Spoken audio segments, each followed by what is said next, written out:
Hello, class 9th students. Welcome back to our channel. Once again, I am here with the explanation of first chapter, number system. So let's find out what all topics we will cover in this video. So we will start with the introduction of various number types, followed by a real number system, rational numbers between two given numbers. Then we will be having objective examples, and at last there will be a pop quiz. So let's start with the introduction of various number types. We are having many types of numbers like natural numbers, whole numbers, integers, rational numbers, irrational numbers, and real numbers. We will discuss all these type of numbers one by one. So first we are having natural numbers, and we are denoting natural numbers by the letter capital N, as we are having N as first letter in the word natural. So what are the natural numbers? Natural numbers are basically counting numbers like 1, 2, 3, 4 and so on. If you have to count a bunch of flowers and if you have to count your notebooks, then how you will count? Obviously, you will start with 1, 2, 3, 4 and so on.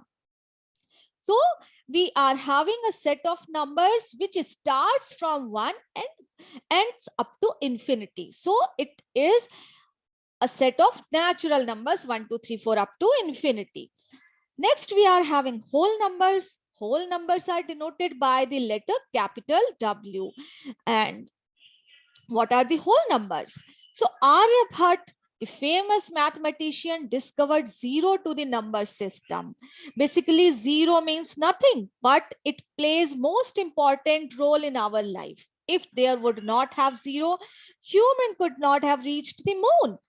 See, we are daily using zero in many ways. In calculating distances, in calculating time, we are having 60 seconds in 1 minute, 60 minutes in 1 hour, and all the higher currencies like 100 rupees note, 500, 1000 rupees note, 2000 rupees note, we are using zero there too. So zero is very important for us.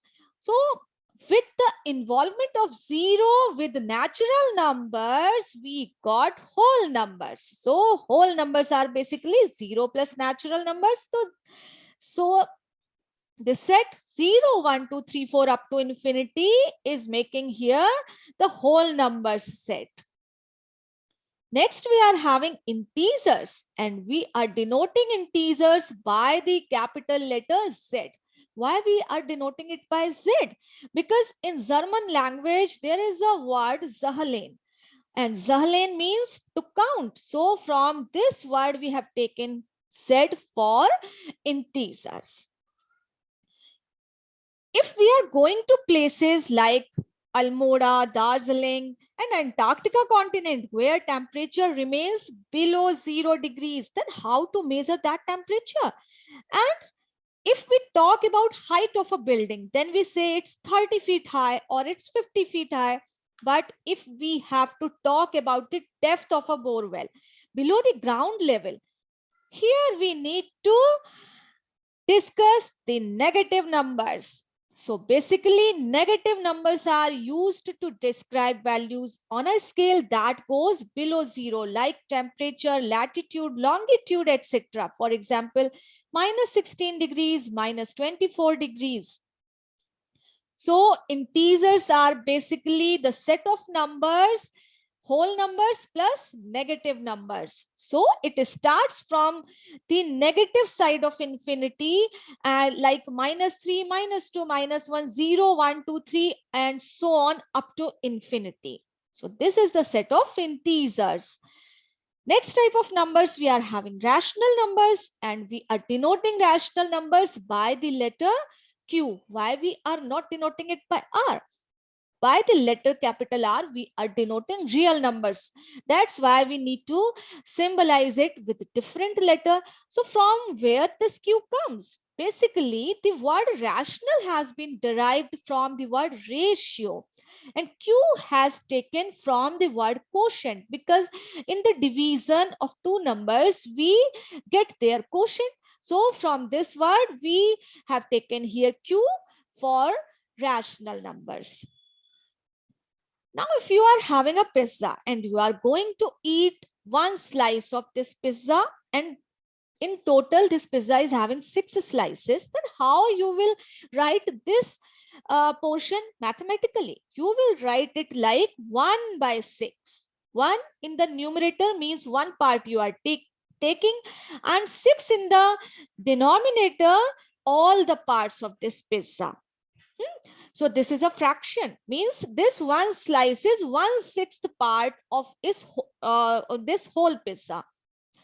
If you are consuming 2 slices, then how you will write? You will write this portion of pizza like 2 by 6, means 1 by 3, and it's a simplified form. This is again a fraction. Basically, numbers of the form P by Q, where P and Q are natural numbers and Q should not be equal to 0, are the rational numbers. And there are infinite rational numbers between any two rational numbers. Some examples I am going to give you here, like 1 by 2, minus 5 by 6, 3 by 7, 4 upon 9, 13 by 5, 21 upon 17. Like these, you can have so many rational numbers. Our next type of numbers are irrational numbers, and we are denoting this set by the symbol QI, where I is in the suffix from the first letter of word irrational. What are the irrational numbers? Numbers which are not rational are known as irrational numbers. So numbers which cannot be written in the form of P by Q, where P and Q are integers and Q should not be equals to 0. That type of numbers are irrational numbers, like square root 2, square root 3, square root 7, square root 11, and square root of 15. All such type of numbers are irrational numbers, because we can't write these numbers in the form of P by Q, because P and Q should be integer and square root 2 is not an integer. We can write it like root 2 by 1, P by Q, but P here in the numerator, we are not having integers. So the condition is not completely fulfilled here. That's why these are not rational numbers. All these are irrational numbers. So we can say irrational numbers and rational numbers are completely disjoint sets, means these two types of numbers are totally different from each other, right? So now we can discuss about real number system. So at first we are having natural numbers 1, 2, 3, 4 and so on. After addition of 0 in the natural numbers, we got whole numbers. Then with the addition of negative integers like minus 1, minus 2, minus 3, in this set of whole numbers, we got the set of integers. So here you can see set of integers is the bigger one set than whole numbers and natural numbers. Means set of integers is containing the whole numbers and natural numbers too. After that, we got added here all the fraction type numbers like P by Q form numbers, like minus 5 by 7, 2 by 3. So we got here the set of rational numbers, which is the bigger one set, and it is containing all the numbers, integers, whole numbers, and natural numbers. Means all the integers are rational numbers, all the whole numbers are rational numbers, all the natural numbers are rational numbers, and all the integers are natural numbers, right? And then with the addition of irrational numbers, which are completely different from the rational numbers, the numbers like root 3, root 11, root 15, we got here superset of numbers, which is real numbers with the addition of irrational numbers. So basically, real numbers are the set of numbers, both rational and irrational numbers together make up real numbers, and it is denoted by the letter R here. So this is our real number system.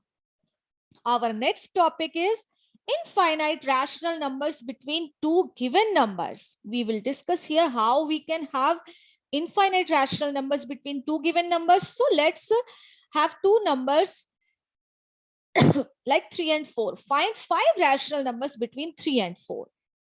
So we are going to find out infinite rational numbers between 3 and 4. You can see on the number line, in this much space, we are going to find out many rational numbers.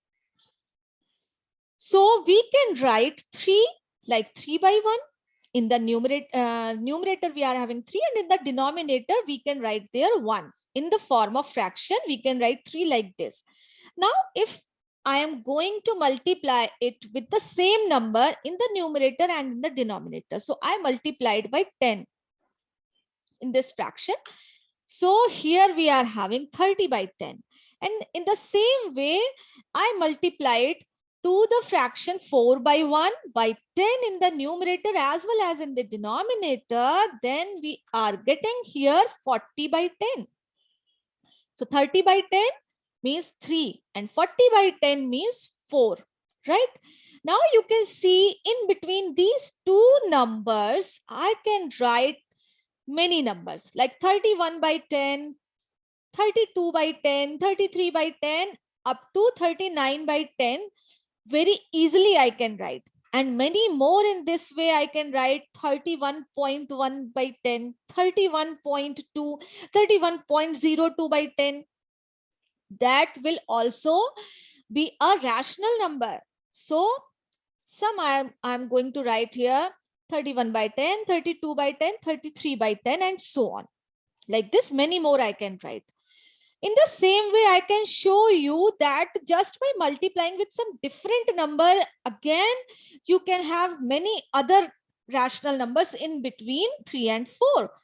And that is enough to explain you that you can have infinite rational numbers. See, if I will multiply by 100 in 3 by 1, then it is giving here 300 by 100.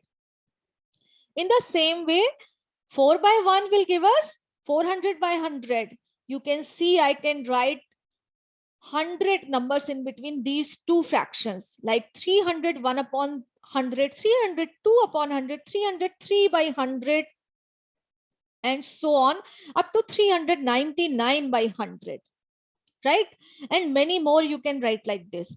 So just by multiplying in the numerator and denominator by any same number, you can multiply by 5 by 5, 15 by 15, 20 by 20. You will be having many more rational numbers in between that two rational numbers.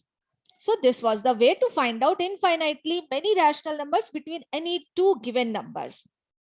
Let's have some objective type examples based on true and false. So first question is, all rational numbers are real numbers? So this is true, yes, because real number set is the superset and rational numbers are existing in the set of real numbers. That's why this is true. Next one is, all fractions and integers are rational numbers? Yes, this is true because fractions are in the form of p by q and integers can be written in the form of p by q. Like if you are having 3, then you can write it 3 upon 1, which will be in the form of p by q. Next, every whole number is an integer. So it's false. Every whole number is an integer. Because in whole numbers, we are having only positive numbers. And in the set of integers, we are having negative integers also. So it is false. Every whole number is not an integer, right? 0 is a rational number. This is true or false? Yes, it's true because 0 can be written as 0 upon 1, which is in the form of p by q. Next one is, every integer is a natural number. This is true or false? This is false. Every integer is a natural number. No, because natural numbers we are having from 1, 2, 3 up to infinity. And in integers we are having negative numbers also. That's why it is false. Next we are having all irrational numbers are real numbers. So this is true because irrational numbers are existing in the set of real numbers. Division by 0 is not defined. This is true or false? This is true because when we are going to divide like 15 by 0, then 0 ones are 0, 0 twos are 0, 0 15s are 0. Then how you will proceed? All the time you will get 0 there. And it is never ending process. That's why division by 0 is not defined. So it's true. Every integer is a whole number. This is true or false? This is false. Every integer is not a whole number because in the set of integers, we are having negative numbers also there. And in the set of whole numbers, we are having numbers from 0, 0, 1, 2, 3 up to infinity. That's why this is false. Now get ready for the pop quiz. So first question, is every irrational number a real number? Is every irrational number a real number? This is true or false? Yes, this is correct. Every irrational number is a real number because set of real numbers is the superset of all the types of numbers. So yes. Is every rational number a natural number? So answer is no. No, because rational numbers are the numbers in the form of p by q and natural numbers are the positive integers only. That's why the answer is no. Next one, how many real numbers can be there between two numbers? Very simple, I have explained you. The answer is infinite. Between any two numbers, we can have infinite real numbers. 0 is an irrational number? No, 0 is not an irrational number. 0 is a rational number because it can be written in the form of p by q just by writing 1 in the denominator. Next one, you have to answer in terms of true and false. Negative integers are not rational numbers. This is true or false? This is false because all the negative numbers are rational numbers. All negative integers like -5 can be written in the form of p by q, like -5 by 1, -7 by 1. So this statement is false. So thanks for connecting with me. That's all for this video. See you soon in the next part of this chapter. Till then, take care. Bye-bye.